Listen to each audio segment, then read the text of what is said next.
boqor maxamuud sheekh cismaan nuur iyo suldaan cali yuusuf badacas oo shir sharaa'id ku qabtay caasimadda Soomaaliland Hargeysa waxay soo dhaweeyeen sida habsamida leh u socoto wadada Ceerigaabo waxaana ku ammaaneen hawshaasi wadada Ceerigaabo sida uu u dhaqaajiyay wasiirka wasaaradda hawlaha guud Cali Xasan Maxamed Cali Mareexaan waxa kale oo ka soo horjeesteen cid kastoo ka xun horu socodka iyo horumarka wadada Ceerigaabo oo ay sheegeen inay wax ka tartay isu socodka shacabka iyo hooyada umusha oo markii hore ku dhibaatoon jirtay imikana si habsamina loo soo gaarsiiyo isbitaalada duwan ugu dhow waxaanay ku bogaadiyeen madaxweynaha jamhuuriyadda Soomaaliland sida uu rumeeyay riyadii gobolka Sanaag ee ahayd minadhalka iyo hirgelidda wadada Ceerigaabo taasina ay sheegeen inay hirgashay ugu horeyn waxa halkaasi ka hadlay boqor maxamuud sheekh cismaan nuur waxaanu yidhi wadada Ceerigaabo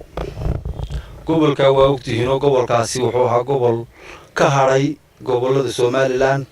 gobol go'doon ah oo ka go'an Soomaaliland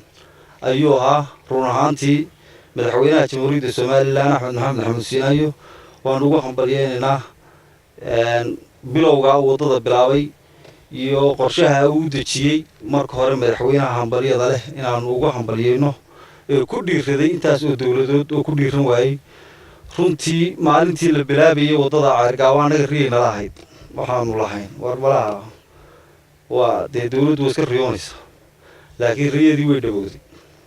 maanta inay riyadii dhawowday baan maanta halkan ka sheegaynaa runtii caratuurkii wadada Ceerigaabo ma 5-6 kilomitir waxaan ahayn ayaa ka harsan uu isgaaray caratuurkii laamigiina 120 kilomitir ayaa la saaray daamurkii ceelaf weyn ayuu 2 kilomitir u jiraa والحمد لله رب العالمين كو إسلام أموليسا معاه هاي توي كحنوصانية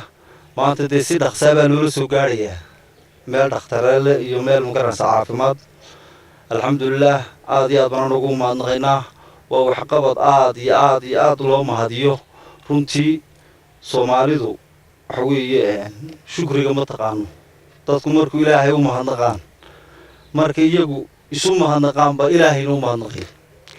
intii waxa weeye aan aad iyo aad baan madaxweynaha ugu mahadnaqaynaa waanu ducaynaynaa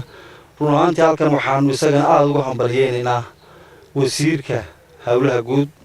Cali Mareexaan oo isaguna run ahaantii intii uu meesha joogay wadada dardar galan weyn siiyay firaaqo weyn iyo jaanis fiican siiyay run ahaantii aad iyo aad u dhaqaajiyay isagana aad iyo aad baan ugu mahadnaqaynaa oo wasiir firfircoon oo wasiir shaqadiisii iyo kartidiisii run ahaantii aad uga soo baxay in ninka shaqaynaya lagu hambaliyo shaqadiisa oo lagu dhiirigeliyo waa waajib ninka hadii shaqadiisa lagu ammaan waayo ama la shukr cala alwaajib waa shaqadii qabsaday laakiin ninka haduu shaqadiisa ka soo baxo waa in lagu mahadnaqaa kun aan shaqadooda ka soo bixin baa ma garanaysaa inta la baalkeenaya runtii anagu hadda ka gobol Sanaag ahaan aanu aad baan u soo dhaweynaynaa wasiirka waanu ugu hambalyeynaa shaqadiisina si fiican ayuu gutay waanuna duco iyo wanaagba waanu haynaa dhinaca kale waxa isaguna halkaasi ka hadlay Sultaan Cali Yuusuf Badacas kaanu maqalay wadadii gobolka Sanaag 6 kilomitir iyo 8 kilomitir baa ka haray maxay haytay waanu ku faraxsanahay farxadda ayaana keentay gobolku gadoon buu naga ahaa waxaan leeyahay wax ilaahay loogu mahadnaqaa 120 kilomitir laamigi baa la saaray waxa weeye waxaan leenahay heer Ceerigaabo ilaahay qafilkii waa inaga jabiyay waxa iskale mahadana madaxweynaha jamhuuriyadda Soomaaliland Axmed Maxamed Xamuud Siinayo oo amarkana ilaahay iskale laakiin suurtagelinta ilaahay isagu u diray iyo golihiisa xukuumadda taas waa wadadii Ceerigaabo waxaanu leenahay qurbo joogtii iyo waqtigu abaaraha ha noqdeen yaa laga caasisan wadada inta yare ka hadhay waxaanu kaloo leenahay wasiirka hawlaha guud Cali Mareexaan runtii intii meesha loo magacaabay waa ka isgaarsiiyay wadadii mahad gaar buu leeyahay wasiirku hawl fiican buu qabtay runtii hal laga daayo maxay tahay xagxagashada wasiirku hawl fiican buu qabtay waana wasiir aad u firfircoon hawshiisana waan ugu hambalyeelaynaa wax khaladana muu gelin suldaanka guud ee beelaha Soomaaliland waxaanu leenahay suldaan